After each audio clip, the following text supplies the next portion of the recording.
Esther Ìgbẹ́kẹ̀lé mo ní kí sọ fún yín o Ojútólé tẹlifíṣàn Ọlọ́run gbórúkọ ẹ̀ Ojútólé gbogbo nǹkan tẹ́ bá fẹ́ mọ̀ pátápátá nípa àwọn ojúlùmọ̀ àti àwọn ọ̀rẹ́ yín olólùfẹ́ yín nínú eré nínú fíìmù àti ní orílẹ̀-èdè àgbáyé ẹ máa rí lórí Ojútólé TV ó máa ń kọ́ni lẹ́kọ̀ọ́ ó dẹ̀ fún yín ní ìmọ̀ nípa ohun tí a kò ẹ máa wo ẹ má gbé problem.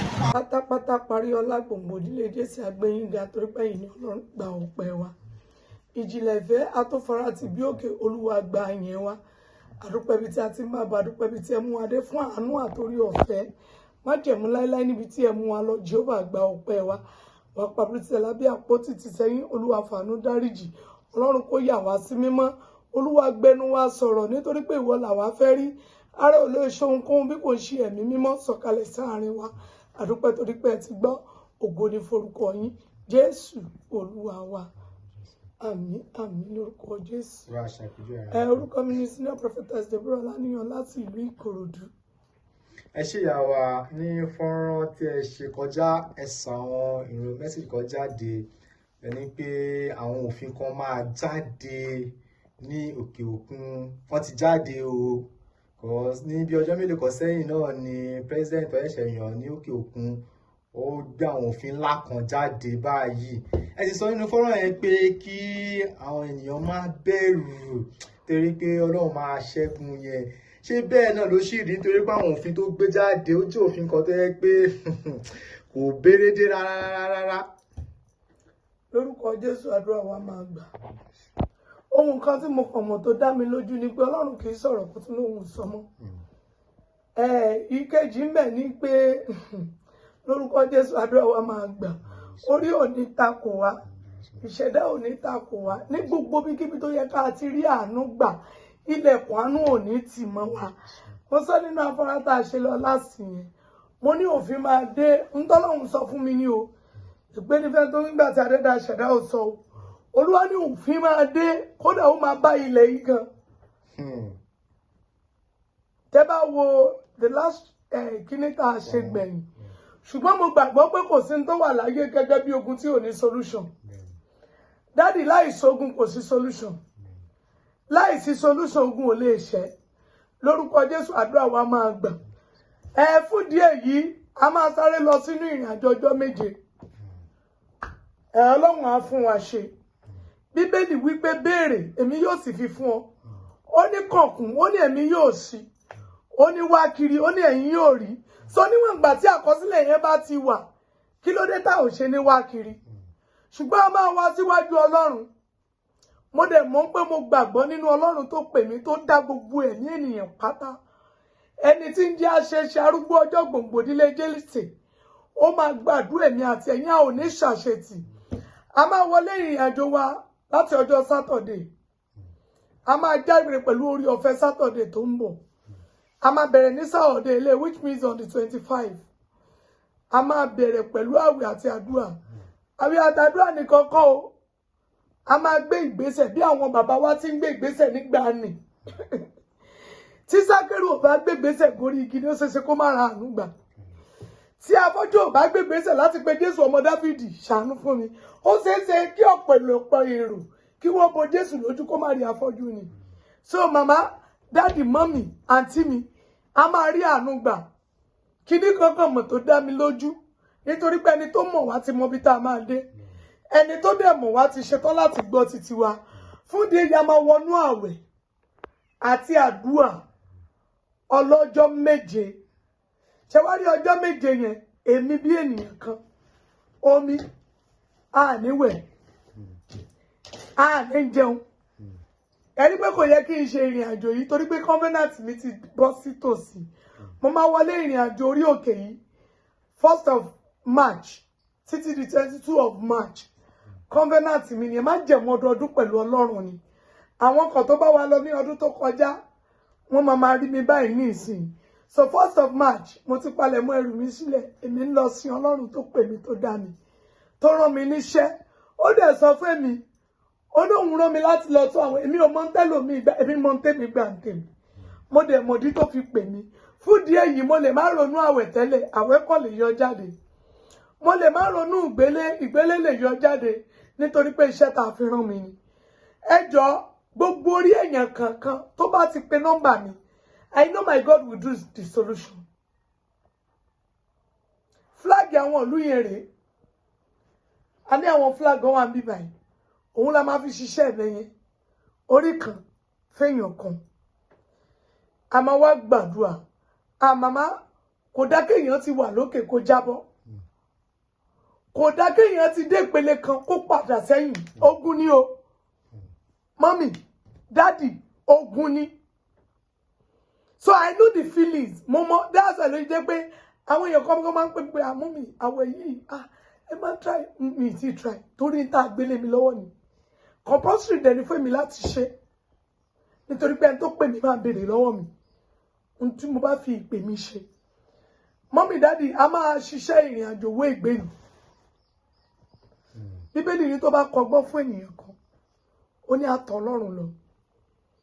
Mo dẹ̀ mọ̀ pé ẹni tó pè mí tó ní ìgbàgbọ́ bíi ti tèmi, torí ìgbàgbọ́ ti tèmi kò lè yẹ̀, òun nìkan ni kó pè mí sórí fóònù nọ́mbà mi. A máa bẹ̀rẹ̀ iṣẹ́ ìrìn àjò owó ìgbélu yẹn. Mo mọ̀ pé bàbá mi máa fìdí yín múlẹ̀. Gbogbo ìdílé ṣèṣe ó máa jẹ́rìí ara ẹ̀. Ẹ wo lákòókò tó ń dààmú àwọn èèyàn kan yìí, lákòókò yẹn láláàánú máa rí àwọn ènìyàn kan. Lákòókò tó ní sìmẹ́ǹtì di 10,000, àkókò yẹn náà kan làwọn kan tún ṣì ń kọ́lé. Mọ́mì, dádì, nínú àkókò yẹn tèmi àti ẹ̀yin ò ní ṣòro ṣe. Yálà fún ẹ̀bẹ̀ àdúrà pé fóònù nọ́mbà mi. Òun wọ́kọ̀ ó ti wà nínú òyìnbó ti pẹ́. Káàtẹ̀ tó lọ sínú àwọn kọ́pì fóònù nọ́mbà yín, ó ní àwọn fọ́nrán kan tẹ́ ṣe sígbà kan náà lẹ́yìn. Ẹ ní Mohbad pé òkú ẹ̀ ṣì máa jà, ó máa rí justice. Ọ̀rọ̀ Mohbad máa ti lé ní ọdún kan báyìí, bẹ́ẹ̀ sì náà ti mú àwọn ẹ̀rí kan sì jáde tó lélẹ̀ tó túmọ̀ sí pé wọ́n sì wà lórí kéèsì yẹn, àwọn èèyàn jẹ́ kí kéèsì yẹn kú náà, ṣé wọ́n sì máa rí justice torí pé kò tí ì rí justice náà, bọ́n àmọ́ àwọn kan yóò padà lórí kéèsì yẹn náà, ṣó sì ń lọ bẹ́ẹ̀ àbí kọ́ lọ sí kọ́ gbàgbé pé kò sí justice mọ́. Àdúrà wa gbà, ìlérí Ọlọ́run máa ṣe. Ṣé rí ọ̀rọ̀ Mohbad, ìrànlọ́wọ́ Ọlọ́run máa dìde fún wa. Ikúlé tó pè tí ogúnlé tó pè tí táwájà lọ́rọ̀ títì. Ṣó ti yé yín? Mo mọ̀ pé tó bá fà lọ, tó bá fà bọ̀, ọdún iná ló mọ̀, wọ́n máa fi agbádá ètò ẹ̀, wọ́n á fi sẹ́gbẹ̀ẹ́ ibì kan. Bẹ́ẹ̀ ni, nítorí pé ó ti di ọ̀rọ̀ àṣírí. Ọ̀rọ̀ ẹ̀mí ni. Ó ti kúrò nǹkan táwa rò Ẹ kú pé ó omi jẹ́. ẹ̀, ẹ jẹ́ ká tilẹ̀kùn ẹ̀. Nítorí pé àwọn alágbára wọ́n ti parí iṣẹ́ yẹn. So wọ́n ti mójú kúrò lára àwọn èèyàn. Ṣebí ilé ayé yìí náà ni. Àwọn kan dáràn, wọ́n á dẹ̀ tún tọ̀ àwọn kan lọ. Àwọn kan á dẹ̀ tún pàkíyèsí yẹn rẹ́. Mímọ́. Tí wọn ò dẹ̀ ní gbóhùn ẹ̀ mọ́ rárá. So òun ló ṣe dé pé ìdí nìyẹn la ṣe ní pé ká tọ́jú ara wa, ẹni bá kú ó kú gbé. Daddy, spiritually and physically, ẹ jẹ́ ká tọ́jú ara wa. Níbi tó ti lé àwọn kan, ibi tó ní kí gbégbé má gbé, àwọn Yorùbá ló sọ bẹ́ẹ̀, ibẹ̀ ló máa ń gbé. Àwọn kan wà, ẹ wo nínú ìrìn àjò yìí, mo mọ̀ pé àwọn èèyàn máa lẹ́nu ọpẹ́. Ọ̀pọ̀ àwọn èèyàn ti wà nínú ìlà yìí ló. Ṣùgbọ́n bàbá mi ń bẹ lórí ìtẹ́, ó ní kí àwọn èèyàn tújú ká torí pé òun lọ́lọ́. Ṣé mo pé àwọn ẹ̀dá kan wà, wọ́n ti fi ara wọn fún ayé. Wọ́n bìlí pé kò sí kan tó ń jọ lọ́hùn. Ṣùgbọ́n bàbá mi máa yọ sí wọn láìpẹ́. Gbòǹgbò ìdílé Jésù dẹ̀ máa fara hàn. Ọ̀rọ̀ Mohbad máa fà ó. Ọ̀rọ̀ sì máa jáde mẹ́gan. Ṣé mo pé mo sọ fún yín? Ọ̀rọ̀ tẹ̀ ń jáde báyìí. Ọ̀rọ̀ sì máa jáde. Ìyá ẹ̀ wọ́n sì máa mì. Ọ̀rọ̀ máa jáde. Bàbá ẹ jẹ́ àkú omi. Fún àǹfààní àti wàá tẹ̀wá fẹ́ kàn sí fún ètò tá a fẹ́ ṣe àtàwọn ọkọ̀ mìíràn. Ètò tá a fẹ́ ṣe yìí, arúgbó ọjọ́ máa ràn wá lọ́wọ́. A ní ṣàṣetì. A rìnrìn àjò fún ọjọ́ 7.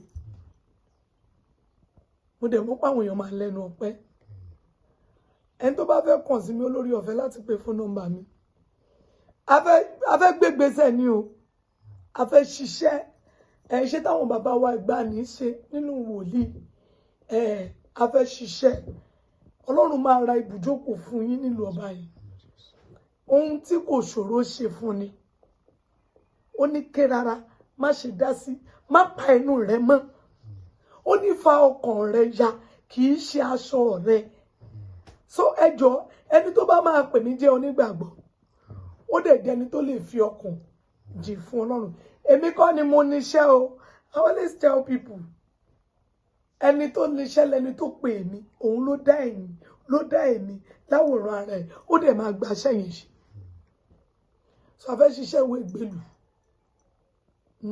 ká kọ́ àwọn ènìyàn kó lè balẹ̀ kí wọ́n lè kí ẹ̀mí mímọ́ fún wa lórí ọ̀fẹ́ láti lè rí ayé gbé orí ọ̀fẹ́ níta kì í ṣe nípa agbára kì í ṣe nípa ìmọ̀ kì í ṣe nípa òye orí ọ̀fẹ́ àánú òun ni so ẹjọ ẹni tó bá fẹ́ bá wa ká lọ kó pe fóònù nọ́mbà mi ní 08026040244 08026040244 09061346865 09061346865 lórúkọ Jésù ìlérí Ọlọ́run máa ṣe. WhatsApp number mi ni 08026040244 08026040244 WhatsApp number mi nìyẹn ẹ jọ̀ọ́ kí n ṣe ìlú òyìnbó nìkan o nǹkan sì máa wọ́n Nàìjíríà o àìtí rí nǹkan kan mọ́ mi dádì kìkìdá pé ká gbàdúrà I don't know ní last week mo wà ń wẹ̀ náà ni lẹ́mí olùtúnú bá tàn mí wá mo wá sọ fún wọn ni nǹkan sì máa wọ́n ní ìgbà táwa ń kékeré gan kò sẹ́ni tó expect pé Nàìjíríà máa dé stage mo ní adẹ̀tún sì ń gbọ́ mẹ́sẹ̀jì pé mo wá ń gbọ́ mẹ́sẹ̀jì ẹ̀ níta pé nǹkan yìí máa wọ́n. kọ́dà tí wọ́n padà lóòótọ́.